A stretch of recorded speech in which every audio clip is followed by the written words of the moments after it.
I deal mostly in the flood and wind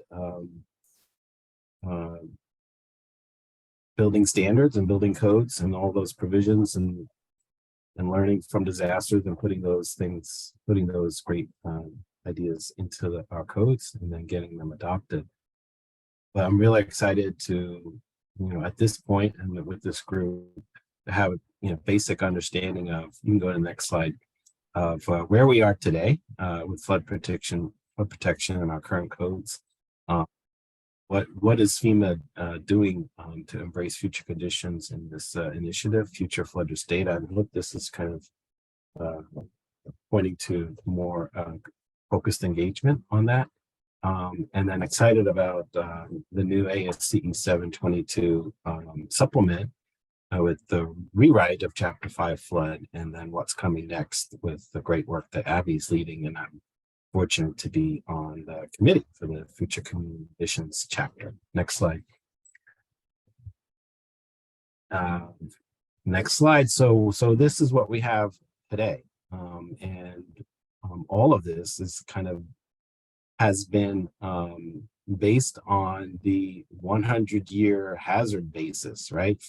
Ever since this began in the first with NASE 7, ASE 24, that at the time FEMA wanted to have a safe harbor for the National Flood Insurance Program and have complementary standard and code provisions that meet the intent of the regulations, which basically say elevate and be flood resistant, but it doesn't tell you, what standards to use. So as we've learned from disasters, that 100-year hazard basis model has not been adequate. And so under the confines of what that is in the special flood hazard area, freeboard became not just a good idea, but a requirement. But as we know, with how long buildings and structures last and the lifetime of that, these hazard curves change over the lifespan of a building. So, 1% annual chance flood over the next 50 years could increase from 30 to 60%. So that's a big deal. So what are we going to do about that in the future? Next slide. While freeboard has been a good idea, it really, as you can surmise, it provides different and disparate and varying levels of protection, where certain floodplains, the 1 foot may equate to a 500-year level of protection, where in other floodplains, it could be vastly different in the riverine example that is showing there. So really, what the standards is moving towards and what FEMA is moving towards is a more multiple return period approach to provide consistent protection, and one that's really on par with the other hazards and how they're dealt with in our consensus standards. And as you consider that, you have to consider all of the factors and variables that affect such a return period based approach, with velocity, wave heights, and the like. Next slide. So at FEMA, we're excited about the future flood risk data, and you see here what we're going from. Starting with this first click is kind of like the binary: are you in, you're out, and there's limited information. So as you click again, in a better, more robust fashion, we hope to have various types of data, like velocity data, accompany flood studies, and more digital platforms for maps. And then click again, that third part, which is return periods and depiction of different probabilistic return periods, have that become integrated into these future products. So let's look at an example. Next slide. So if we can have this kind of information across the spectrum of flooding scenarios, rather than just for a handful of very specific events, that should open up more doors. So in the first instance, we'll be able to communicate the individual and combined flood hazard from multiple sources, fluvial, coastal, pluvial, levee, et cetera. Beyond those are identified on the regulatory map. So click, do one click there. All right.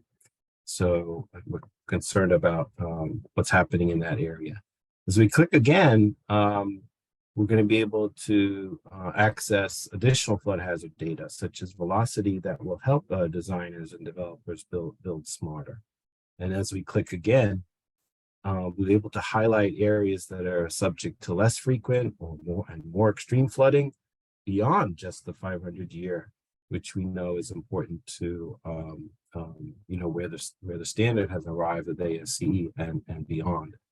And then if we click again, we can get some really great comparisons to support a more credible structure and site-specific risk analysis. And so this is a simple example of how the FFRD and its data will be able to support decision-making at a location of interest. So in these two flood-prone locations, A and B, maybe both of which are being considered for development, to see how the data produced under FFRD might help make better decisions, build smarter. At both sites, the best estimate is that the 1% annual exceedance probability depth is about 1%, 1 foot at 1%. So is the hazard the same at both locations? Maybe in this type of information we typically had in the past, but with FFRD, we can learn much more about the flood hazard at each site. So as we dig deeper into what FFRD will be able to reveal, we understand how likely it is for a given site to start flooding and how deep it may get as the estimated recurrence intervals, as you see, increase 500 years, 750 ASCE, and we can align that with the ASC risk categories. So we can, at site A, we see the likelihood of flooding to get more than 2 feet deep is fairly low. And these flood hazard curves help to visualize how likely it is for flood depths, velocities, wave heights. But as we look at site B a little deeper, we see that it may be less likely to flood on an annual chance basis, but the flooding can actually get deeper for those larger events where structures has to be designed to 500, 750, or 1,000 year, and would make very different decisions than if we were just basing it on the 1%. Next slide. So what's next? The future is here. The future is now, as we've been talking about and leading up to the very exciting release of the Chapter 5 flood loads. As I mentioned, it's more consistent with the other hazards, and this new approach affects all of these aspects of design. If you go to the next slide, what you see is here a new representation of risk category, mean recurrence interval, and exceedance probabilities in order to estimate, right? Because these maps don't exist today except for 100-year and in some places X zones or 500-year floodplains, but the standard provides the designer equations and scaling factors to get up to the proper MRI for a given risk category. And of course, they made that wise decision 7 years ago that sea level rise had to be included, and the CPCC curves were not yet out and mature at that point. So the starting point, as a minimum, is the U.S. Army Corps of Engineers sea level change curve calculator, which has to be added on to the ultimate design flood elevation for a selected area, and all of this has to occur at a minimum with horizontal extent of the 500-year floodplain. Next slide. Okay, and this is, I think, a great segue for Abby, because I'm excited about the future conditions subcommittee, and these are just some notes that I took from the kickoff meeting, but I know she'll get into it in greater detail. So that's kind of my slides. That's my presentation. You know, until such time as this FRD becomes fully available nationwide, we're going to have that interim solution where ASCE provides equations and scaling factors. But really what we want to see, and maybe from this partnership and MOU, is the ability to really get some of that rich data that gives a better, fuller picture of flood hazards and future conditions from future flood risk data. Excellent. Thank you, John. I see some hands coming up. Bilal? Yeah, first of all, thank you so much, John, and good to see you. This is needed and timely. I have a couple of questions. How does this tie to Atlas 1415? Just to help me understand. And the second item is the resolution level, spatially. I mean, the local hydraulics and so on could play a major role. Thank you. So I'm gonna what is it? Call for backup here. What I want to get is the questions and comments, because remember I'm more in the structural engineer space, and my colleagues in RiskMap are very well entrenched in this. So how it relates to know if the Atlas 15, the resolution level that will be available in these products. I know that coastal products will come out first, beginning this year and next year, and then riverine. But there's really a needs, and I kind of shared it with Ben, being able to look at precipitation and transposing historical storms around different domains meteorologically, and really that's when I get to my eyes glaze over. So what I wanted to do is bring the right experts to this conversation, maybe in a side meeting or just with a few folks, to really dive into this deeply and see what's needed, what FEMA is delivering, what are the gaps, where are the standards are going, and what we from NOAA with future climate data. Happy to engage offline. Thank you, John. Ben? Yeah, along similar lines. First, thank you so much, John. This is every time I hear the FEMA presentation, it at least in my simple head, it sinks in a little better each time. I would really be supportive of some kind of like offline deeper dive with some of us, because well, I'll ask the one specific question, but I had basically the more general question about the extent to which